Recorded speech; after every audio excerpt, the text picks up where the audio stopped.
Bom dia, pessoal. Dr. Marcelo Tevides, especialista em implantodontia, ou seja, especialista em implantes dentários, a sua melhor opção em reabilitação odontológica. E eu estou aqui inaugurando o canal, respondendo a você, tirando todas as suas dúvidas sobre implantodontia e odontologia em geral. Então eu selecionei algumas perguntas, 10 perguntas, 5 perguntas, dependendo do vídeo, para que você esteja por dentro de como funciona a implantodontia. Qualquer outra dúvida referente à odontologia em geral, estarei aqui para responder. Então vamos à primeira pergunta. Espaço de um dente só. Por que devo optar pelo implante? Em todo procedimento, quando se estabelece um plano de tratamento, sempre há vantagens e desvantagens que devem ser apresentadas ao paciente e, além disso, os riscos. Quando há espaço de um dente só e o paciente deseja reabilitar, ou seja, ter de volta a sua função mastigatória, estética, então há a primeira opção do implante. E uma segunda opção, a prótese fixa, o implante. Basta fazer uma microcirurgia, esperar a cicatrização do implante com o osso por 3 a 4 meses, 4 meses na parte de cima, 3 meses na parte de baixo. Na parte de baixo é mais rápida porque o osso é mais compacto. E aí, em poucas consultas, a moldagem, a prova e a entrega do dente. Então a reabilitação leva 3 ou 4 meses, 5 meses mais ou menos. Qual a vantagem? Custo-benefício, estética, mastigação favoráveis. As desvantagens? O procedimento cirúrgico e a demora para a conclusão do tratamento. Quais os riscos? Como todo procedimento cirúrgico, há riscos de sangramento, infecção, mas se tudo for levado em consideração, se todo o protocolo for levado em consideração do dia a dia da clínica, esterilização, manejo, procedimento em si, então o paciente se torna livre de qualquer intercorrência. Prótese fixa, segunda opção. Quais as vantagens? O paciente não passa pelo procedimento cirúrgico, porém as desvantagens. O paciente precisará preparar os 2 dentes vizinhos ao espaço, então muitas vezes precisa do tratamento de canal, em algumas situações não, mas precisa preparar os 3 dentes, os 3 elementos para que o dente no meio seja encaixado. Então são 3 porcelanas ao invés de uma porcelana do implante, então o custo se torna mais alto, embora em poucas consultas, em 4 ou 5 consultas, ou seja, num tempo menor do que o tempo de espera de cicatrização do implante, a prótese fixa esteja pronta, mas o custo realmente contraindica o procedimento. Então, nesse caso, espaço de um dente só, a primeira opção, implantodontia. Segunda opção, se o paciente não desejar passar pelo procedimento cirúrgico, aí sim procede-se a prótese fixa. Vamos à segunda pergunta, pessoal. Diabético não pode fazer implante? Depende da situação. O diabético descompensado, ou seja, aquele que tem a sua glicemia desregulada, acima de 200, 300, esse realmente recebe uma contraindicação absoluta. Ele não pode fazer implante. Não significa que, consultando o médico, seu endocrinologista, tomando medicamento adequado e fazendo controle de dieta, mais tarde ele não esteja apto a fazer um implante. Tenho muitos pacientes diabéticos compensados aqui na clínica e que fizeram os seus implantes e seguem muito bem, mastigando com função estética, mas o diabético descompensado realmente não pode fazer implante pelo risco de infecção, pelo risco de perda do implante e também, principalmente, por colocar em risco o próprio paciente em razão de algum evento inesperado. Então, Compensar, e o que significa compensado? Significa que o paciente mantém em equilíbrio a sua glicemia por no mínimo 3 meses, medicado, com dieta, todos os outros exames complementares, os de sangue em especial, estão bem ajustados, equilibrados, estão favoráveis. Então esse é o paciente diabético apto a receber o implante. O descompensado jamais, a contraindicação, deve ser encaminhado ao médico para que trate a condição e aí sim, depois, assim que estiver apto a receber o implante, será reavaliado pelo cirurgião dentista. Terceira pergunta, uma pergunta básica, bastante interessante. Todos os pacientes, a maioria deles fazem essa pergunta: implante dói? Veja só, implante é feito com anestesia, então durante o procedimento o paciente não sente absolutamente nada. É muito menos traumático do que uma cirurgia para extração do dente do siso, por exemplo. O dente do siso, em razão da sua posição, às vezes está incluso, semicluso, na horizontal, em posição ectópica, ou seja, fora da sua posição habitual. Então, uma cirurgia de dente do siso é muito mais traumática do que uma cirurgia para a colocação do implante. E às vezes até menos traumática do que uma extração simples. Então, para um implante, o paciente vem medicado, preparado com seus exames complementares, suas imagens, radiografia, tomografia. Então, o preparo do paciente é muito minucioso. Então, dói? Não. E depois? Depois há um desconforto em algumas situações, na minoria dos casos. Em razão de tudo que eu falei, isso minimiza muito o desconforto no pós-operatório. Edema, sangramento, infecção, há o risco sempre, como eu disse em outros vídeos, como todo procedimento cirúrgico. Mas se todos os cuidados forem tomados, o paciente tem os seus riscos totalmente minimizados e a dor será quase que inexistente ou inexistente. Então é isso, pessoal. Implante dói? Na maioria dos casos, não, mas sempre há o risco de um desconforto, um edema, um sangramento.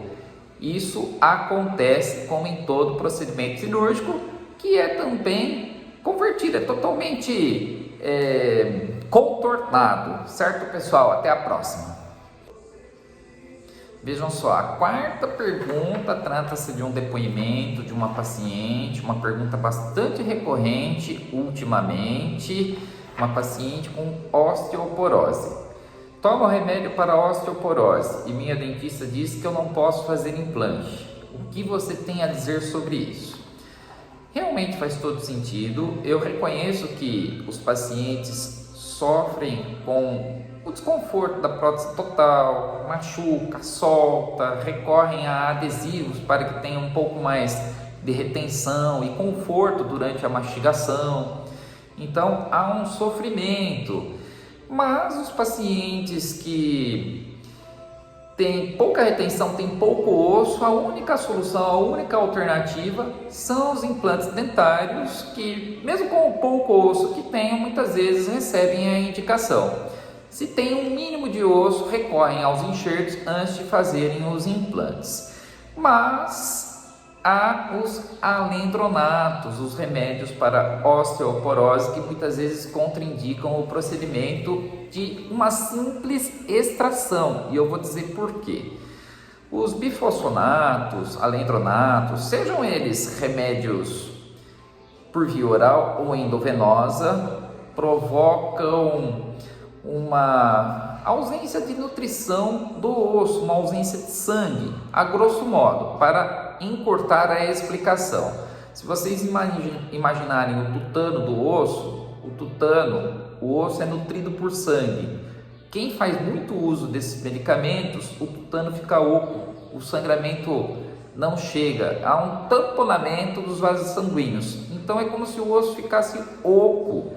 E os ossos mais afetados para os usuários desses medicamentos são a maxila e a mandíbula. Então, muitas vezes, quando se faz implante em pacientes que têm uso prolongado desses medicamentos, a chance, o risco de osteonecrose induzida por esses medicamentos é altíssimo.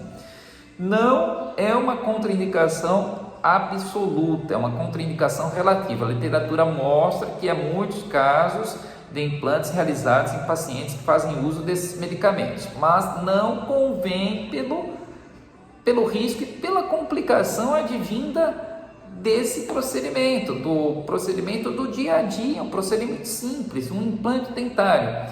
Mas em razão da falta de nutrição sanguínea, falta de nutrição do osso, o implante pode ser rejeitado. Depois eu vou explicar sobre isso, esse termo não se usa mais. O paciente pode perder o implante, na verdade, acompanhada de osteonecrose, que é uma complicação muito difícil de ser resolvida. A morbidade é muito grande, os pacientes sofrem demais e muitas vezes não há resolução, não há contorno desse problema. Então, para pacientes que fazem uso prolongado, eu sigo o protocolo de contraindicação absoluta. Para os pacientes que usaram por um ano, pode até fazer um CTX, um exame de densitometria óssea. Os exames muitas vezes vão indicar que o paciente está bem, mas não significam que ele está apto para passar pela cirurgia de implante. Então, é uma situação bastante complicada, tem que ser avaliada. Já atendi pacientes com osteoporose que fazem uso desses medicamentos ou que fizeram uso desses medicamentos. Tudo deve ser conversado muito bem com o seu médico, com o seu ortopedista ou médico que faz o acompanhamento, para que depois ele esteja apto para fazer a cirurgia de implantes. Muitas vezes é totalmente contraindicado. Então, deve continuar fazendo uso de uma boa prótese total. Eu sei que é difícil nessas situações. Agora, eu tenho pacientes aqui que fizeram várias extrações, não teve problema nenhum, a cicatrização foi ótima, mas a filha da paciente, que também é dentista, mora em outra cidade, não deseja que a sua mãe passe pela cirurgia de implante, em razão da idade, em razão do risco, e ela fez uso por um ano apenas, e mesmo assim ela leva em consideração o risco de osteonecrose. Então é bastante complicado, difícil, e deve-se prestar muita atenção, avaliar caso a caso, para saber se o paciente está apto ou não e minimizar os riscos, porque essas complicações são dificílimas de serem resolvidas. Eu já vi casos na literatura que o paciente veio a óbito em razão de uma osteonecrose, resultante de uma cirurgia de implante induzida por uso do alendronato, do medicamento, de forma prolongada. Então, muito cuidado, faz todo sentido essa pergunta, essa dúvida da paciente. E é isso, pessoal. Muito cuidado em todas as situações e principalmente diante do uso do alendronato, seja de forma prolongada ou não. Algumas situações podem fazer sem problemas, mas devem ser muito bem captadas, muito bem selecionadas.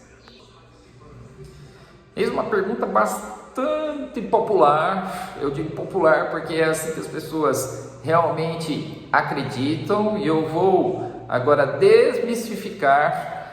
Então a pergunta é: existe rejeição de implante? E se rejeitar, o que eu faço? Na verdade, não existe esse termo rejeição de implante hoje em dia. O implante é totalmente biocompatível. O titânio, se for colocado no ombro ou no braço, ele vai se integrar ao osso. Essa foi uma descoberta de Pen-Envar Branemark na década de 60, um médico sueco.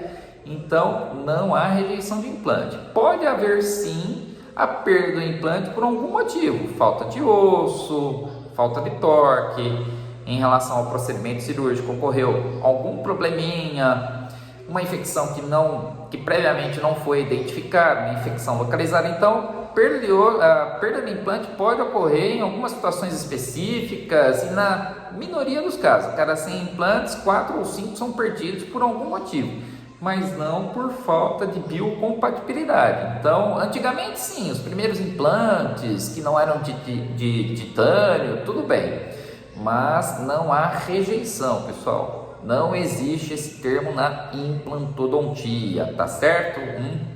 Problema aqui conceitual, mas é preciso corrigir os pacientes no dia a dia da clínica. Não há rejeição, portanto, então a biocompatibilidade, se houver perda do implante ou por algum problema, falta de osso, infecção, enfim, não há rejeição, pessoal.